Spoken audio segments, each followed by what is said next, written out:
The first time Kainene heard her mother say she was nothing, she was standing in a corridor holding money she couldn't afford to give. Not the first time Uloma thought it, the first time she said it out loud. That girl, her mother's voice sliced through the wall like a blade through silk. She thinks because she sends money, we owe her something. Always showing up here like she's our savior. It's not love, it's ego. Kainene's hand tightened around the envelope. 40,000 naira. 3 weeks of salary. Her rent was due in 6 days. On the other side of the wall, her sister Zikora laughed. That casual, comfortable laugh of someone who's never had to choose between eating and dignity. She's exhausting, Zikora said. Always doing the most. Kainene had put Zikora through 4 years of university, paid for it with a loan that was still eating her paycheck every month, paid for it while living in a single room with a ceiling that leaked when it rained, and a landlord who looked at her like she was one missed payment away from the street. Something that had been bending inside Kainene for years made a sound. Not a loud sound, the quiet crack of a bone that's been bearing weight it was never built to carry. She looked down at the envelope in her hand, then at the shopping list in her other hand. Milk, sugar, rice, tomatoes, written in the same handwriting that had never once written "Happy Birthday, Kainene," or "I'm proud of you," or "I'm sorry I left you standing in a doorway when you were 11 years old." She stood there for exactly 4 seconds. On the 4th second, she turned around, walked back down the corridor, down 3 flights of stairs, out into the hammering heat of Lagos midday. She put the money back in her bag, and for the first time since the day her mother walked out and left her behind like luggage that wouldn't fit, Kainene did not give. She kept what was hers. But before we continue, let me take you back. Let me show you the girl who learned to make herself small enough to fit into spaces that were never meant to hold her. Let me show you the day it all started. The morning Kainene's mother left, she didn't say goodbye. She said, "You'll be fine here." Kainene was 11 years old. She was standing in the doorway of their 2-room flat in Ajegunle, watching her mother move around the room like a woman who'd already made her decision and was just performing the final motions. Ulama was packing.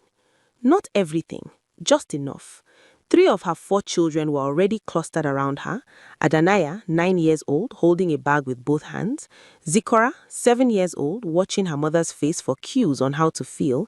And baby Nkiruka, 4 years old, strapped to Uloma's back, chewing a biscuit, unbothered. Kainene watched from the doorway. She was not in the cluster. She was not being gathered. She stood there in her school uniform. She'd already ironed it that morning, already washed her socks, already made a thin pot of pap for breakfast because there wasn't enough gari and someone had to stretch what was left to feed 6 people. "Mama," her voice was smaller than she wanted it to be. Uloma didn't look at her. "Mama, am I not coming?" The room went still. Even baby Nkiruka stopped chewing. Kainene's father, Ozioma, turned from where he'd been standing by the window, frozen like a man watching his life collapse in real time and unable to find the words to hold it together. Uloma finally looked at Kainene, and this is the part Kainene would replay in her head for the next 26 years, trying to decode the expression on her mother's face, trying to find the love in it, trying to find the reluctance, the pain of leaving a child behind. There was none. Uloma looked at her the way you look at a chair you've decided not to take when you move. "You'll be fine here," she said. "Your father needs someone. Not, I'll come back for you. Not, this is temporary. Not, I love you, but I have to do this. Just, your father needs someone." And she walked out. Adanaya looked back as she was ushered through the door. Her eyes were wide and confused. She lifted her hand in something that could have been a wave. Kaine couldn't move her arm. She stood in the doorway and listened to her mother's footsteps getting quieter. Listened to the gate creak open. Listened to it clang shut. Listened to the silence that came after. Behind her, her father sat down heavily in the only chair they had. His head dropped into his hands. Kaine stood there, 11 years old, the one her mother didn't want, the one her father couldn't afford to lose. She looked at him for a long moment. Then she went to the kitchen, reheated the pap, and brought him a bowl. Because someone had to. Because that's who she'd always been, the one who stayed. Here's what nobody tells you about being the abandoned child. You don't stop loving the person who left. You love them harder. You love them louder. You spend the rest of your life trying to prove you are worth keeping. Kaine did everything right. She stayed in school. Her father made sure of that. Ozioma was a man who had nothing but his daughter and his principles, and he refused to compromise on her education. Your mind, he told her over and over, on the nights when there was no food and no light and no hope anywhere they looked, your mind is a fire. Nobody can put it out unless you let them. She believed him. She studied like her life depended on it because it did. By the time she was in GSS 3, teachers used her name when they needed an example of excellence. By SS 2, she was tutoring classmates for money. Small money, 50 naira here, 100 naira there. Money she used to buy kerosene so she could study after dark. She graduated top of her class, got admission to study business administration at the University of Lagos on a partial scholarship. And the day she got the admission letter, she didn't call her friends. She called her mother. Mama, her voice was shaking. I got into Unilag. Silence on the line. Then, that's good. Not, I'm proud of you. Not, you've done well. Just, that's good. Like Kaine had told her the weather forecast. Mama, I wanted you to know. Okay, I've heard. Greet your father. The line went dead. Kaine sat on the floor of her father's house. Still the same 2 rooms, still the same leaking ceiling, still the same smell of poverty that no amount of scrubbing could remove, and she cried. Not because she was unhappy, because even now, even after everything, her mother's voice was the approval she wanted most, and it was the one thing she could never earn. But she kept trying. The first time she visited her mother after the university admission, she brought a gift, a tin of powdered milk, 50 naira from her last tutoring session. She'd wrapped it in a black poly bag like it was something precious. Uloma took it, looked inside, put it on the table, didn't say thank you. Kaine sat in her mother's house, a cleaner house, a better house, the house Uloma now shared with her own elder sister and the 3 children she'd chosen to keep, and she felt like a guest, worse than a guest, like someone who'd shown up uninvited. Adanaya hugged her, genuine warmth, the unself-conscious love of a younger sister who didn't yet understand the politics of their family. But Uloma asked her exactly 2 questions. How is your father? And are you still in school? Didn't ask if Kaine was eating well. Didn't ask if she ever cried herself to sleep wondering why she wasn't enough. When Kaine stood to leave, Uloma walked her to the door. Can I come again, Mama? Uloma shrugged. If you have transport. Kaine made sure she always had transport. She walked through university, cleaned lecture halls in the early mornings before class, sold recharge cards at night, wrote assignments for students who had money but no time. Slept 4 hours, studied 6, worked the rest. Graduated with second-class upper. Got a job, entry-level admin role at a logistics company. 28,000 naira a month. It felt like wealth. She rented a single room, bought a second-hand mattress, a plastic chair, a hot plate. And the first thing she did with her first salary, she sent 15,000 naira to her mother. Uloma didn't call to say thank you. But the next time Kaine visited, her mother let her stay for dinner. It felt like winning. This is how it went. Kaine sent money every month, visited every chance she got, brought gifts, small things, things she couldn't afford, things she bought instead of buying the shoes she needed or the food she wanted. And slowly, transaction by transaction, Uloma began to allow Kaine to be useful. When Adanaya gained admission to study nursing, Uloma called, not to congratulate Kaine on her new job, not to ask how she was, to say, Adanaya has gotten admission. The acceptance fee is 60,000 naira. It wasn't a request. It was an invoice. Kaine looked at her account balance. She had 18,000 naira. Rent was due. She hadn't bought food in a week. She was managing with Gary and groundnuts. She took out a loan, paid the acceptance fee, then the school fees, then the accommodation, then the textbooks. She put Adanaya through 4 years of nursing school, while living in a room with a ceiling that dripped brown water when it rained, and a landlord who banged on her door the day after rent was due. She wore the same 3 work outfits in rotation. She ate once a day most days. She told herself it was temporary. Told herself that when Adanaya graduated and got a job, things would get easier. Told herself her mother would finally see her. Then Zikora got admission. Uloma called. Zikora's school fees are 75,000 naira per session. Kaini closed her eyes. Mama, I'm still paying the loan for Adanaya. So what do you want me to do? Tell her not to go to school? Kaini took out another loan. But life had one more demand to make. In Adanaya's final year of nursing school, she called Kaini. Her voice was different, stripped, the voice of someone whose life just broke in half. Adawa. She only called her Ada when she needed something. I'm pregnant. Kaine sat down slowly. How far? 5 months. And the man? Silence. He's gone, Ada. Of course he was. Come to me, Kaine said. I don't want to be a burden. Adanaya, come to me.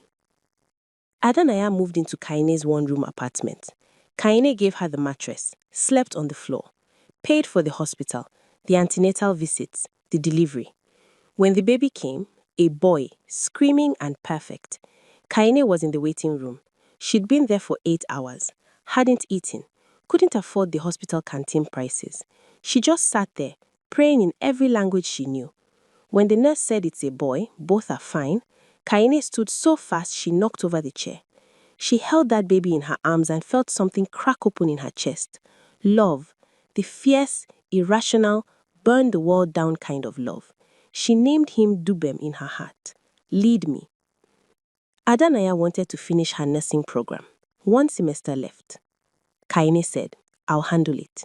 She took out yet another loan, worked overtime, took a weekend gig doing data entry, stopped buying new clothes entirely, stopped going out, stopped doing anything that cost money she could be using to keep Adanaya in school and Dubem fed. She became a mother to a child who wasn't hers, fed him at 2 a.m., rocked him through colic while balancing her laptop on her knee, finishing work reports one-handed, sang to him, badly, off-key, the same song her father used to sing. She loved that baby like it was hers. And when Adanaya graduated, when she walked across that stage in her nursing uniform and received her certificate, Kaine sat in the back in borrowed shoes and clapped until her hands were numb. She was so proud she could barely breathe. Uloma was there too. Someone congratulated her. You must be so proud. Uloma smiled. Yes, she worked so hard. I always knew she would make it. Nobody mentioned Kaine. Kaine stood to the side, holding Dubem, smiling, not crying, not there. Adanaya got a nursing job. Good hospital, good salary. She moved to another state. At first, she called every week. Then every 2 weeks. Then Kaine would send a message and get a reply 3 days later. Then 5 days. Then just seen. One evening, Kaine called and heard laughter in the background, music, the sound of a dinner party. Ada, I'm kind of busy. What's up? What's up? Not, how are you? Thank you for everything. I think about what you did for me every single day. Just, what's up? I just wanted to hear your voice, Kaine said quietly. Okay, I'll call you back. She never did. Zikora didn't even pretend. When Kaine's loan repayments became crushing, when she was drowning in debt from putting 2 sisters through school while living on rice and prayer, she called Zikora. Ziko, I need help. Just a small loan. 20,000. I'll pay you back next month. Silence. Then, Kai, things are tight for me right now. I understand. No problem. 2 days later, Zikora posted on Instagram, new designer bag. Caption, treating myself. I deserve it. Kaine stared at the post, put her phone down, picked it up, put it down. Then she did something she rarely did. She called her mother. Mama, I'm struggling. The loans for the girls are still running. I just need small support. Just temporarily. Olama's voice went cold. Kaine, why are you calling me about money? I don't have. You are a working woman. Sort yourself out. The line went dead. Sort yourself out. Kaine sat on the floor of her room. She had sent this woman money every month for over a decade. Every single month. And now, sort yourself out. She laughed. It came out strange, not bitter, just empty. The sound of something finally breaking. She lost her job at 33. Company restructuring. They handed her a severance package and thanked her for 10 years of service. She walked out of that building and sat on the concrete steps outside, unable to make her legs move any further. The loans, the rent, the money she'd been sending her mother, all of it suddenly impossible. She took out her phone. 12 missed calls from a number she didn't recognize. 3 messages from friends. 1 message from Nkiruka, her baby sister, the one who'd been 4 years on her mother's back the day Uloma left. Kaine, you okay? Haven't heard from you. Please tell me you're eating well. Kaine replied, I'm fine, Nkiro. Nkiruka replied immediately, I asked first. The call came on a Wednesday morning, 2 months after she lost her job. A neighbor, someone Kaine barely remembered from the compound in Ajegule. Kaine, it's your father. Her heart stopped. What happened? He collapsed yesterday evening. We took him to the general hospital. You need to come. She was on a bus within 20 minutes. Sat there for 2 hours in Lagos traffic, her leg bouncing, her hands clenched, praying prayers that felt like they were hitting a ceiling and bouncing back. Please, please, not him. Not yet. Not when I have nothing to show him. She found him in a ward with 12 other people. Thin. So thin. When did he get so thin? His eyes opened when she sat down beside the bed. Kaine? His voice was a whisper. Daddy, I'm here. He smiled, that same smile, the one that had steadied her through every storm. My fire, he said. She took his hand. It felt like paper. Daddy, you are going to be fine. I'll handle the bills. Kaine. He squeezed her hand with what little strength he had. Listen to me. She went quiet. You have been carrying too much, he said. I see it. Even from far, I see it. You think you owe the world something because your mother left. You think if you give enough, you'll finally be enough. My daughter, his voice cracked. You were always enough. From the day you were born, you were always enough. Her eyes filled. She couldn't speak. Stop watering what won't grow. You hear me? Stop. She nodded, tears running down her face. He closed his eyes, still holding her hand. I'm so proud of you, he whispered. I'm so proud.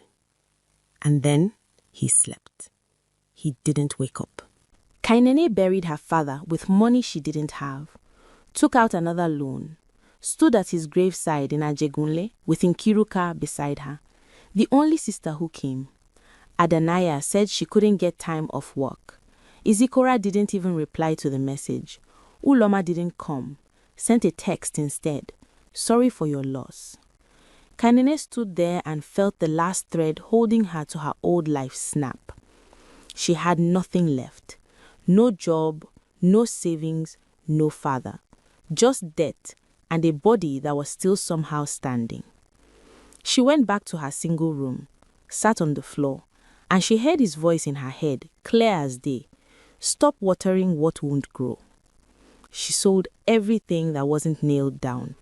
Her TV, her clothes, her books, the ones she treasured, the ones that hurt to let go. She moved to a smaller room, then a smaller one. She applied for jobs, got rejections, got silence. She ate once a day, sometimes less. She avoided people. She sat in her tiny room and wondered when the fire her father told her about had gone out. Where was the fire now? She couldn't see it. Her name was Mrs. Beatrice Okonkwo. She lived on the second floor of Kainene's building. 61 years old, retired civil servant, stiff knee, opinions about everything. One Thursday, Kainene came home from a failed interview. She'd taken a danfo in the rain, arrived with her left shoe soaked through, and found Mrs. Beatrice sitting at the bottom of the staircase, her phone pressed to her ear, her face grey. Mrs. Beatrice? The woman looked up, her eyes were full. My son, she whispered. The hospital. He needs... She couldn't finish. Kainene sat down beside her, wet shoe and all. Tell me, she said. And this is the thing about Kainene. This is the thing her family mistook for pride, for performance, for a desperate need to be seen as important. It was none of those things. It was simply that she couldn't walk past pain without stopping. She never had been able to. Even now, even at her lowest, even in a soaked shoe on the worst day of the worst month of the worst year, she sat down, she stayed. She stayed with Mrs. Beatrice for 2 hours, helped her make sense of the hospital bill, helped her figure out the bus route, helped her calm down enough to think straight. When Mrs. Beatrice finally left for the hospital, she squeezed Kainene's hand. You're a good woman, she said. Kainene went upstairs, heated the last of her rice, sat on the floor, and thought, I just lost my job. I have 63,000 naira to my name. My rent is due in 3 weeks. I can barely feed myself, and I just spent 2 hours helping someone else. What is wrong with me? But she knew what was wrong. Nothing. Nothing was wrong with her. This was who she was. The problem was she'd been giving it to people who saw it as weakness. The next morning, Kaine woke up at 4 a.m. Not because she set an alarm, because her brain wouldn't shut up. She'd been lying there for 2 hours, thinking about something Mrs. Beatrice had said the day before. The hospital bill is 28,000 naira. I have the money, but I have to go to 3 different banks to withdraw it because my pension is scattered. By the time I'm done running around, visiting hours will be over. Kaine had thought, that's insane. And then, how many other people have this exact problem? She sat up, grabbed her phone, started searching.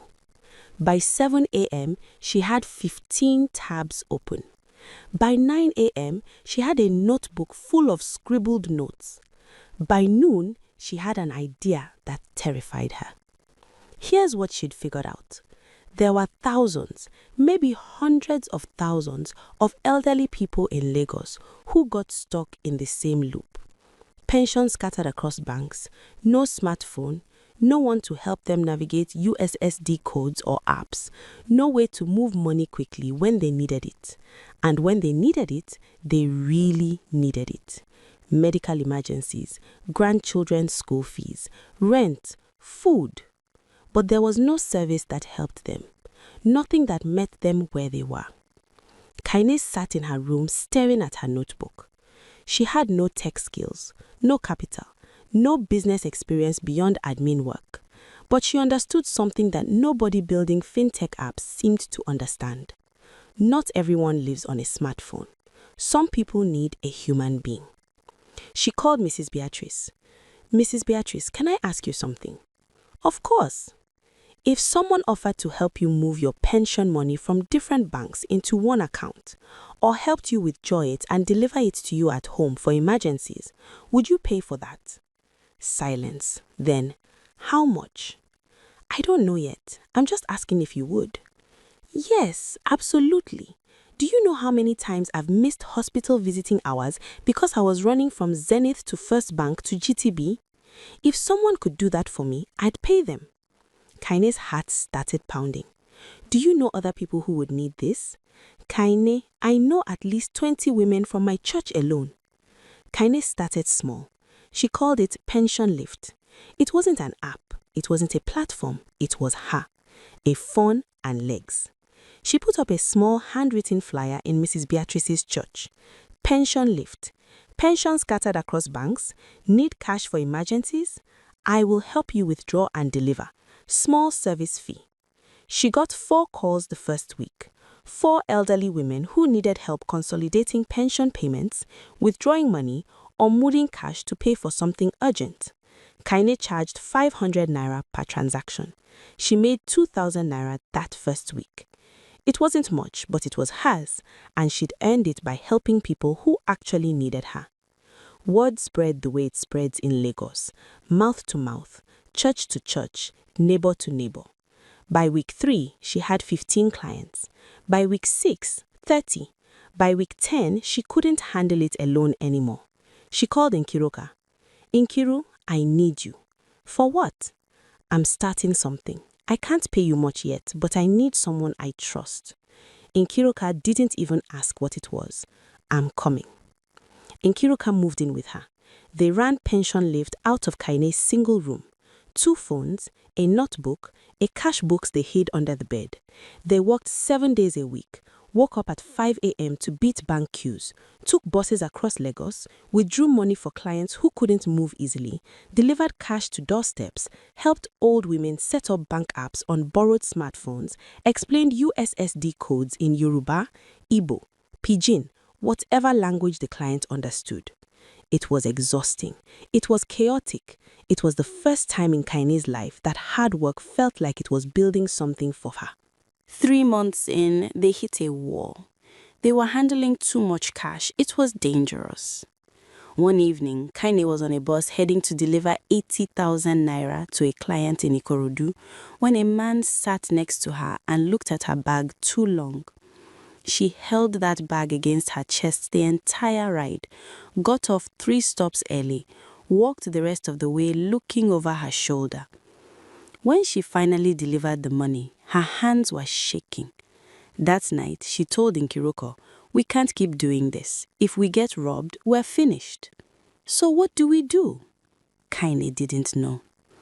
Mrs. Beatrice's son came back into the picture. His name was Chuma Okonkwo. He ran a small fintech consulting firm, helping businesses digitize payments. Mrs. Beatrice told him about pension lift. He called Kaine. "My mother says you're running a pension service out of your room." "Yes." "How many clients?" 43. "How much cash are you moving a week?" "About 600,000 naira. He was quiet.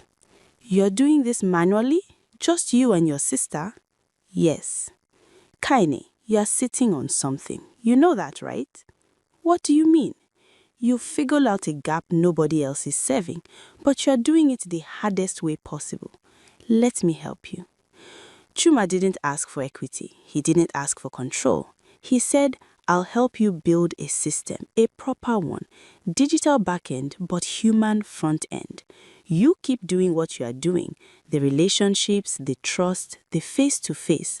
I'll build the infrastructure so you're not carrying cash on buses." "I can't pay you." "You will when this works."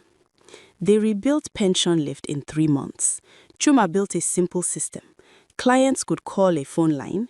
Kaine or Nkiruko would answer, actual human voices, not robots. They'd verify the client identity, process the pension withdrawal or transfer digitally on the back end, send an agent, Kaine or Nkiruko, or one of the 3 other women they'd hired, to deliver cash to the client's home if needed, or help them set up mobile banking, or walk them through a transfer on the phone. Human service, digital efficiency.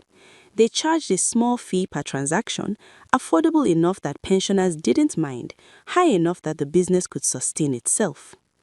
It grew faster than Kaine expected. Churches started recommending them, then hospitals, nurses who saw elderly patients struggling with payments, then community centers, then a pensioners' union. Within 6 months, they had 300 clients. Within a year, 2,000. Kaine moved out of her single room into a small office, hired 10 agents, all women, most of them young women who'd been struggling to find work just like she had. She paid them fairly, treated them with respect, taught them the same thing her father taught her. You are not what happened to you. You are what you do next. The business was starting to stabilize. Kaine had moved into a slightly better apartment. Nothing fancy, but the ceiling didn't leak. The business was paying her a small salary now. She could eat regularly. She was rebuilding. but she was still, out of habit and guilt, sending money to her mother every month. That's when the corridor happened.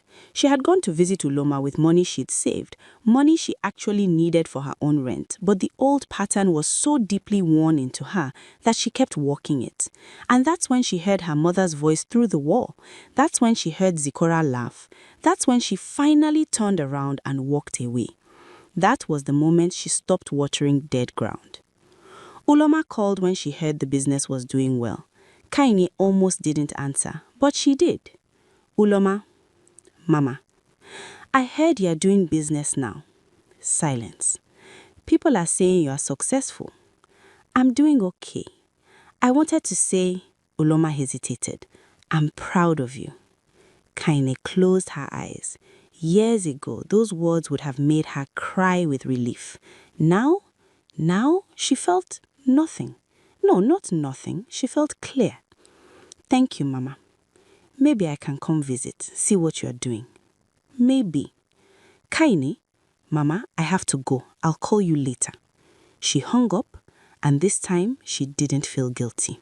Uloma showed up at Kaine's office unannounced 2 weeks later. Walked in like she owned the place. Looked around at the small office, the 5 desks, the women on phones helping clients. This is nice, Uloma said. Kaine looked up from her desk. Mama, you didn't tell me you are coming. I wanted to see what you built. Kaine stood. Okay, you've seen it. Uloma blinked. She wasn't used to this version of Kaine, the one who didn't rush to please her, didn't scramble to make her comfortable. Kaine, I wanted to talk to you about something. I'm listening. Your sisters need help. Adanaya's rent is due. Zikora needs... Mama, Kaine's voice was calm, firm. I'm not doing this anymore. Doing what? Carrying everyone. I did that for years. Put them through school, paid for everything. You know what I got back? Uloma stiffened. They didn't even call to check on me when I lost my job. You told me to sort myself out, remember? When David died, they didn't come. You didn't come. Kaine, I'm not angry, Mama. And she wasn't. That was the surprising part. I'm just done. I'm building something now for me, for women who actually need it, for people who can't help themselves, not for people who can walk but won't. Uloma's face went hard. So you're saying you won't help your own family? I'm saying I'm not going to set myself on fire to keep people warm who won't even say thank you. Silence. Uloma looked at her for a long moment. Then she turned and walked out. Kaine sat back down. Her hands were shaking, but not from fear, from relief. She'd finally said it. 2 years later, Pension Lift had 12,000 clients, 50 employees, an office in Ikeja with actual furniture, partnerships with 4 banks. Kaine had been invited to speak at a financial inclusion summit. She stood on that stage in a blue suit she'd bought with her own money, not borrowed, not stretched, hers, and she looked out at 300 people. 5 years ago, she said, I was unemployed, broke, sitting in a room wondering if I'd made every wrong choice possible. The room was silent. I thought my value was in how much I could give to people who didn't value me. I thought love was earned through sacrifice. I thought if I just gave enough, eventually I'd be seen. She paused. I was wrong. You can't earn love from people who've already decided you're not worth it. And the moment I stopped trying, the moment I took all that energy I'd been pouring into a broken well and redirected it toward people who actually needed it, everything changed. She looked across the room. This business didn't come from a brilliant idea. It came from sitting on a staircase with a woman who needed help. It came from stopping when I had every reason to keep walking. It came from being the person I always was, but finally doing it for the right people. Applause. But Kaine wasn't done. If you're in the tunnel right now, if you are giving and getting nothing back, I need you to hear this. Stop watering dead ground. It's not quitting, it's wisdom. Redirect your water. There is soil somewhere that's waiting for you. There are people who will not just take, they will grow. And when they grow, they will remember who watered them. The room stood. Adanaya reached out 8 months later. A message, careful, tentative. Kai, I saw your interview. I'm proud of you. Kaine read it, sat with it, replied, Thank you, Adanaya. I hope you and Dubem are well. Short, polite. A door that existed but wasn't flung wide open. Adanaya, he's 10 now, still asks about you. Can I tell him I said hello? Then she put her phone down and went back to work. She didn't need Adanaya's validation anymore. She'd found something better. She'd found her own. 5 years after she started Pension Lift, Kainene woke up in an apartment she owned. 2 bedrooms, reliable water, a kitchen with a working stove. She made tea, sat by the window, watched the city wake up below her. She looked at the photo on the wall. Her father, 20 years younger in the picture, standing in front of their old compound, his hand on young Kainene's shoulder. She'd had it framed after Pension Lift's first profitable year. "I did it, Daddy," she said quietly. "I found the fire." She could almost hear him. "I told you it was there." She thought about a little girl standing in a doorway. She thought about floors, cold, hard floors that had held her every time she fell. And she realized something. The floors were never the enemy. They were the foundation. You can't rise without something to push against. Nkiruka got married. Kainene paid for the wedding. Not because she had to, because she wanted to. Because Nkiruka had called every single week when Kainene had nothing. Because Nkiruka had believed when there was no evidence. Because Nkiruka had watered her when the ground was dry.